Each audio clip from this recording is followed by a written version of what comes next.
दानियेल शेरों की मांद में। क्या भगवान ने सच में दानियेल को शेरों से बचाया? दानियेल 6 में हम एक बहादुर नबी दानियेल के बारे में सीखते हैं, जो राजा डेरियस के अधीन बेबीलोन के राज्य में सेवा कर रहा था।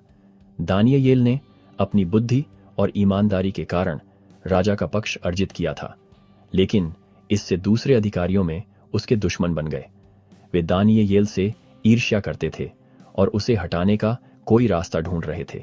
यह जानते हुए कि दानियेल भगवान के प्रति वफादार था, उन्होंने राजा को एक कानून बनाने के लिए मना लिया कि 30 दिनों तक कोई भी राजा के अलावा किसी देवता या मनुष्य से प्रार्थना नहीं कर सकता।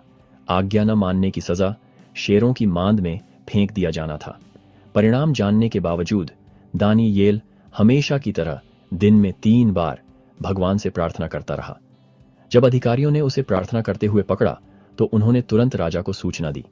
हालांकि राजा डेरियस अनिच्छुक था, लेकिन उसके पास कानून का पालन करने के अलावा कोई विकल्प नहीं था और दानियेल को शेरों की मांद में फेंक दिया गया। राजा बहुत परेशान था। उसने दानियेल की चिंता में रात भर नींद नहीं ली। वह अगली सुबह मांद में गया और दानियेल से पूछा कि क्या उसका भगवान उसे बचा पाया है। उसकी राहत के लिए दानियेल ने उत्तर दिया, मेरे भगवान ने अपने दूत को भेजा और उसने शेरों के मुंह बंद कर दिए।